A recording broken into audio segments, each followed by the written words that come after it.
Cricket के लिहाज से अगर हम देखें तो कई सारे मैचेस जो हैं वो अभी होने वाले हैं। अगर हम लगातार देखें 15 तारीख से काफ़ी वक्त से कहीं ना कहीं एशिया के जो एक्शंस हैं वो कहीं ना कहीं साइलेंट थे, नहीं हो रहे थे मैचेस ज़्यादा, लेकिन अब जो शुरू होने वाले हैं 15 से वो रुकने का नाम नहीं लेंगे। जी हाँ, काफ़ी लंबा चौड़ा क्रिकेट एक्शन है जिसके बारे में लगातार हम आपको कम्युनिटी के थ्रू अपडेट देते ही रहते हैं। 15 तारीख से गल्फ T20 चैंपियनशिप शुरू हो रही है, जहाँ पर गल्फ की रीजन्स की 8 टीमें कहीं ना कहीं यहाँ पर 7-8 टीमें यहाँ पर खेलने वाली है, खेलती हुई नजर आएगी, 6 टीमें पर खेलती हुई नजर आएगी। उसके बाद अगर हम बात करें 19 तारीख से मलेशिया ट्राई सीरीज होगी जहाँ पर हांगकांग, मलेशिया और पीएनजी खेलते हुए नजर आएंगे। उसके बाद एशियन गेम्स होने हैं। उसके बाद अगर हम देखें एशिया सब रीजनल क्वालिफायर ए होना है। उसके बाद अमेरिकाज रीजनल फाइनल्स होने हैं और एशियन रीजनल फाइनल्स होने हैं अभी रिसेंटली 2-3 महीने में। उसके बाद अफ्रीका रीजनल फाइनल्स जो है नवंबर में। तो लगातार काफी सारा क्रिकेट है, लेकिन अगर हम देखें इन सब टूर्नामेंट्स में एक सबसे बड़ा टूर्नामेंट है जो सबसे ज्यादा कॉम्पिटिटिव और सबसे ज्यादा टफ नजर आ रहा है अगर हम आउटकम के लिहाज से देखें तो वो है Asian regional finals. Definitely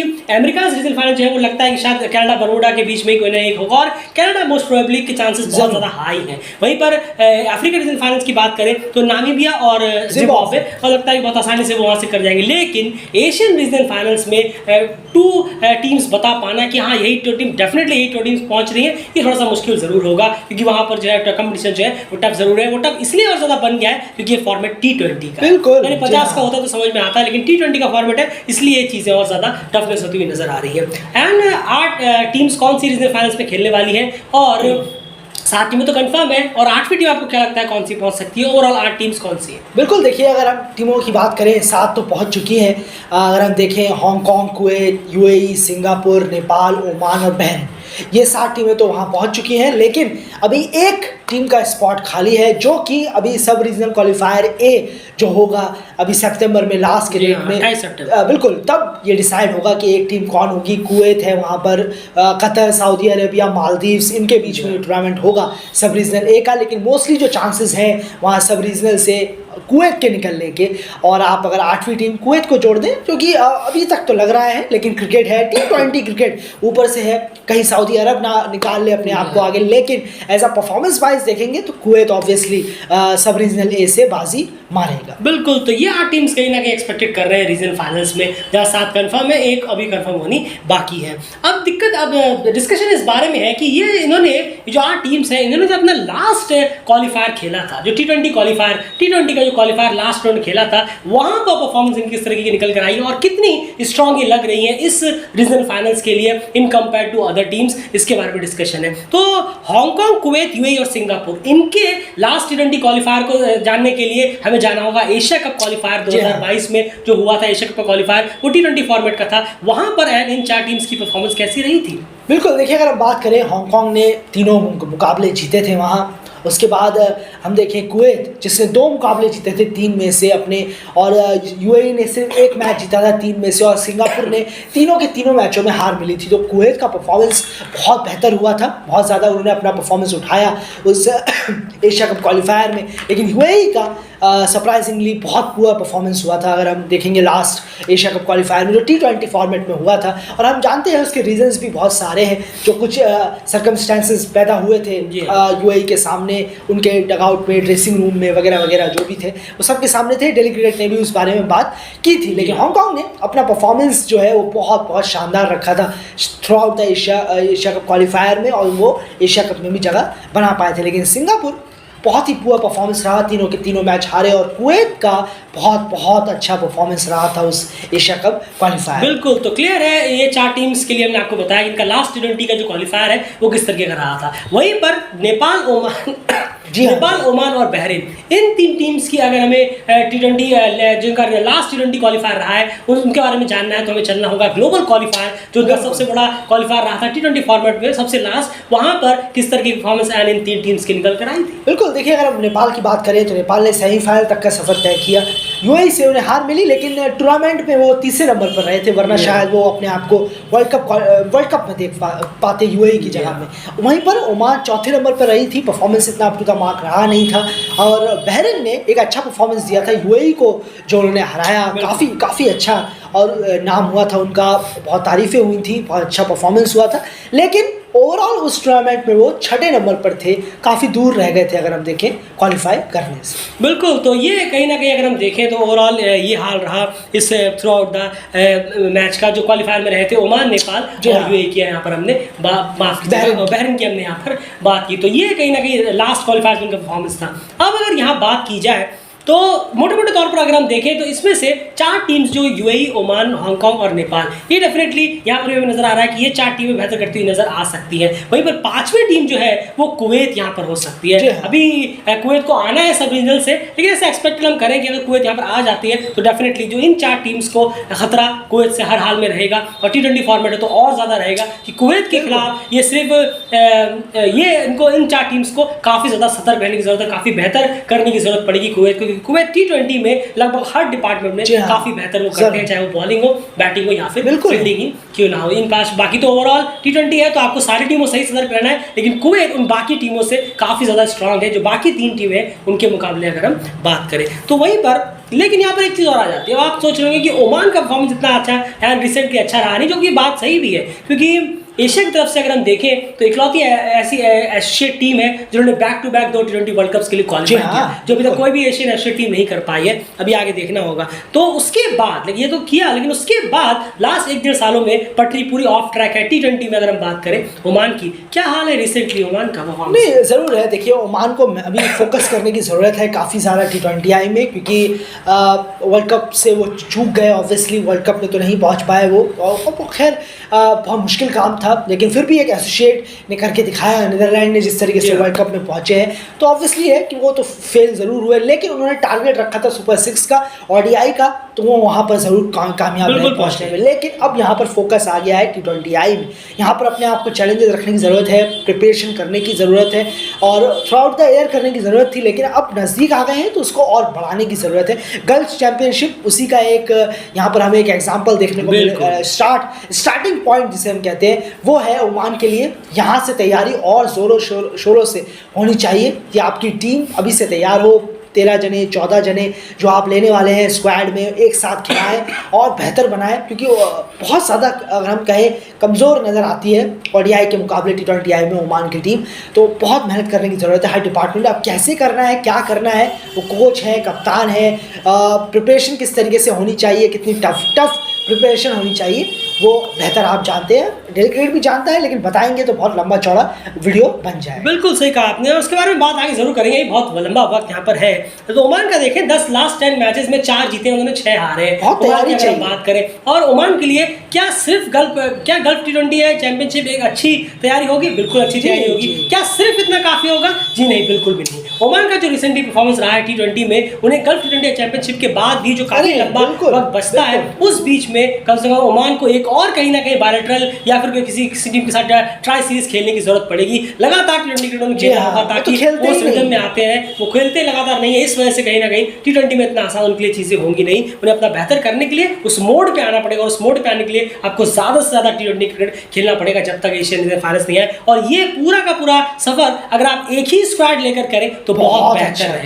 gulf T20 championship में जो 15 प्लेयर ओमान उतारेगा वही अगले बायलैटरल सीरीज में और वही एशियन फाइनल्स में हो। यकीन मानिए डेलीगेट की तरह डेलीगेट ये गारंटी के साथ कह सकता है बहुत ज्यादा इंप्रूवमेंट आपको ओमान की T20 परफॉर्मेंस में देखने को मिलेगी रीजनल फाइनल्स में इन कंपेयर टू जो एक साल में उनका परफॉर्मेंस रहा है T20 में। वहीं पर नेपाल की बात करें, लास्ट 10 मैचेस में 8 जीते हैं, 2 हारे हैं, काफी बेहतर रहा है। लेकिन नेपाल को भी काफी वक्त हो गया है T20 खेले हुए, लगभग 1 साल से ऊपर हो गया है। उन्हें भी T20 मोड में आने के लिए कुछ एक आध बायलैटरल सीरीज की स्ट्रॉन्ग सीरीज की जरूरत जरूर पड़ेगी, क्योंकि वो लगातार काफी उन्होंने 50 ओवर क्रिकेट इस साल खेला है। यूएई की बात करें, 10 में से 3 जीत 7 हार। या आपको लग रहा होगा कि 3 हार सिर्फ जीत है, काफी खराब परफॉर्मेंस है, लेकिन ऐसा बिल्कुल भी नहीं है। इसमें से 10 में से मेजॉरिटी ऑफ लास्ट 10 मैचेस उनके फुल मेंबर्स के खिलाफ है। बांग्लादेश, अफगानिस्तान, न्यूजीलैंड के खिलाफ उन्होंने ये सब मैचेस खेले हैं, तो डेफिनेटली वहां पर जीतना, वहां पे भी उन्होंने एक अफगानिस्तान को हराया, न्यूजीलैंड को हराया, लेकिन जब वो एशियन लेवल पर आएंगे तो डेफिनेटली यही 10 में से शायद आपको 8 या 9 जीत देखने को मिलेगा। और यंग प्लेयर जो आए हैं वो T20 में ज्यादा खुद को स्टेबल देखेंगे बजाय 50 ओवर के, जहां पर उन्हें भी वक्त लगने वाला है। तो डेफिनेटली यूएई एक बहुत बड़ा थ्रेटनिंग जरूर है, जहां हम बात करेंगे T20 T20 फॉर्मेट की, तो डेफिनेटली यूएई किसी भी तरह से कमतर नहीं आ सकते, खास करके जब हम एशियट लेवल पर आ जाते हैं। वहीं ओमान की बात की हमने, हांगकांग 10 में से 7 जीता है, 3 हारा है। हांगकांग बहुत डेस्परेट होगा, जरूर बहुत डेस्परेट होगा, क्योंकि ऑलरेडी वो एशिया कप में इस बार नहीं पहुंच पाए, और कहीं ना कहीं एक तरह से वो प्रीमियर कप में फेवरेट्स माने जा रहे थे, लेकिन कुवैत ने उन्होंने निकाला और जो उनकी परफॉर्मेंस रही वो बहुत डिसअपॉइंट हुए होंगे, क्योंकि हांगकांग के पास ओडीआई स्टेटस है नहीं। यही एक मौके होते हैं जब वो एशिया कप या T20 वर्ल्ड कप में पहुंचकर कुछ लाइमलाइट में बने रहे, तो इस बार वो हर हाल में चाहेंगे कि वो अपने जो मौका उन्होंने एशिया कप में ना पहुंचकर गवा दिया, यहाँ पर वो T20 वर्ल्ड कप में जरूर पहुंचने की कोशिश करें। लेकिन उनको भी अपना A1 गेम देना होगा, क्योंकि यहाँ पर भी कंपटीशन उनके लिए भी बहुत टफ है, और फॉर्मेट T20 का है। T20 में हांगकांग काफ़ी अच्छी रही है, लेकिन यहाँ पर एक और बेहतरीन परफॉर्मेंस की उनसे उम्मीद जरूर रहेगी। भाई मलेशिया की मैं बात करना चाहूँगा, लास्ट 10 मैचेस में 7 जीते हैं, 3 हारे, लेकिन 7 जीत में बहुत छोटी छोटी टीमों के खिलाफ जीत रही है। लेकिन जब भी बड़ी पिक्चर की बात आती है तो यहाँ पर थोड़ा सा मामला अलग है। मलेशिया वर्सेज हांगकांग, अभी तक T20 जितने भी हुए हैं उसमें से मलेशिया 8 खेला है हांगकांग के खिलाफ, 5 जीता है, 3 हारा है। लेकिन अभी आपको मैं बताऊं, इससे पहले अभी क्वार्टर सीरीज हुई थी, वहां पर 3 बार मलेशिया हांगकांग भिड़े थे और तीनों बार हांगकांग ने वो मैच यहां पर जीता। तो ये अपने आप में एक हैरानी करने वाली बात जरूर आ जाती है। उसके तो रिसेंटली परफॉर्मेंस इतनी खास रही नहीं है अगर आप हांगकांग की देखें। वहीं पर मलेशिया वर्सेस नेपाल एक तरफा रहा है, बहुत 8 मैच मलेशिया ने खेले नेपाल के खिलाफ, जहां पर सिर्फ 1 में जीत मिली है और 7 में उन्हें हार का सामना करना पड़ा है। वहीं पर मलेशिया वर्सेस कुवैत 2 बार खेले हैं, दोनों बार हार का सामना क्लियरली है। और मलेशिया जो है जब भी बड़ी टीमों के सामने भिड़ी है, उतना खासा परफॉर्मेंस हमें देखने को नहीं मिला है। कभी कभार एक जीत मिली तो मिले 10-10 मैचों में, वरना ओवरऑल इतना खासा परफॉर्मेंस हमें देखने को मिला नहीं है। और ये एक सबसे बड़ी कमजोरी रही है मलेशिया की। वो चाहते तो बड़ी जोर शोर से है, लेकिन बहुत ही ठंडे रिएक्शन के साथ वापस आ जाते हैं, और खास कुछ बस पार्टिसिपेट कर कर निकल आते हैं। ऐसा ही लगता है कि हाँ, क्वालिफायर में मलेशिया इस बार फेवरेट्स नजर आ रही है, ऐसा कभी भी नहीं हुआ, और इस बार भी कहीं ना कहीं ये चीज़ हमें देखने को नहीं मिली। एक आध मैचेस में बड़ी परफॉर्मेंस हो जाए, लेकिन ओवरऑल बड़ी पिक्चर पर मलेशिया आपको दूर दूर तक नजर नहीं आएगी जब बात T20 वर्ल्ड कप में पहुंचने की हो। एंड कुवैत जब बड़ी टीम्स के खिलाफ भिड़ी है, मैं बात कर रहा हूँ हांगकांग, नेपाल, यूएई, इनके खिलाफ जब भी भिड़ी है, तो हाल क्या रहा है अभी तक की देखें? नहीं, ज़रूर देखिए, अगर हम हांगकांग के खिलाफ देखें तो 2 बार कुवैत भिड़ी है और दोनों में उन्हें हार मिली है कुवैत को। वहीं पर नेपाल के खिलाफ कुवैत एक ही बार अभी तक आमना सामना हुआ है, जिसमें एक बार जिसमें कुवैत ही हारा है, और एक ही बार में अभी सामना हुआ है। अभी देखना है और हो पाएगा या नहीं। वहीं पर अगर हम यूएई के खिलाफ देखें तो 3 बार कुवैत वर्सेस यूएई हुआ है, जिसमें एक बार कुवैत जीता है और 2 बार यूएई के साथ वो हारे हैं खेलते हुए। तो काफ़ी ज़्यादा एक्सपीरियंस अगर हम कहें तो इतना अच्छा तो नहीं है मलेशिया का भी, कुवैत का भी। इन हांगकांग, नेपाल और यूएई के खिलाफ, ओमान जैसी टीमों के खिलाफ इतना अच्छा एक्सपीरियंस बिल्कुल नहीं है। लेकिन काफ़ी सारे मैचेस खेल चुके हैं, T20 क्रिकेट खेल चुके हैं मलेशिया के प्लेयर्स भी और कुवैत के प्लेयर्स भी काफ़ी, क्योंकि अब T20 क्रिकेट बहुत होता है। पहले बहुत हार्ड लगता था कि पहले की टीमें कहाँ खेलेंगी 50-50 ओवर का क्रिकेट, कहाँ से अरेंजमेंट कराएंगे। लेकिन जब से आईसीसी ने T20 का भी एफिलिएशन दे दिया, तब से T20 क्रिकेट बहुत सारा होने लगा है। तो कम से कम उम्मीद करेंगे, अब काफ़ी हाई टाइम हो चुका है मलेशिया के लिए, कुवैत के लिए, कि बहुत बहुत अच्छे रिजल्ट्स हमें नजर आए। चैलेंजिंग एक टूर्नामेंट हो वो तभी होगा जब ये टीमें अच्छा खेलेंगी। बिल्कुल। तो मलेशिया की अगर हम बात करें तो मलेशिया की एक्सक्यूजेस जो है वो बहुत ही कम हो जाते हैं, क्योंकि मलेशिया इतना ज़्यादा क्रिकेट खेला हुआ है, और नेपाल में जाकर भी वो काफ़ी क्रिकेट खेले हैं। तो मलेशिया का परफॉर्मेंस अगर अप टू द मार्क नहीं रहा तो डेफिनेटली एक और डिसअपॉइंटमेंट होगी। और उम्मीद यही है कि कम से कम इस बार ग्राफ वो जरूर उठाए, वरना सिर्फ क्वालिफायर में जाकर पार्टिसिपेट कर वापस ना आ जाए हर बार की तरह। तो ये इस बार उम्मीद रहेगी। और कुवैत का भी रिसेंटली वो एससी प्रीमियर कप में नेपाल में जाकर खेले थे, फॉर्मेट अलग जरूर था, लेकिन कंडीशंस, बाउंड्रीज वगैरह, किस तरीके की बॉल आती है, कितनी बाउंस पर आती है, मुल्तानी में वो खेले थे, ट्यू में भी वो खेले थे, कितना एक्सपीरियंस कम से कम उन्हें जरूर गेन यहाँ पर हुआ होगा, जिसका वो इस्तेमाल इस रीजनल फाइनल्स में करते हुए नजर हमें आ सकते हैं। लेकिन ओवरऑल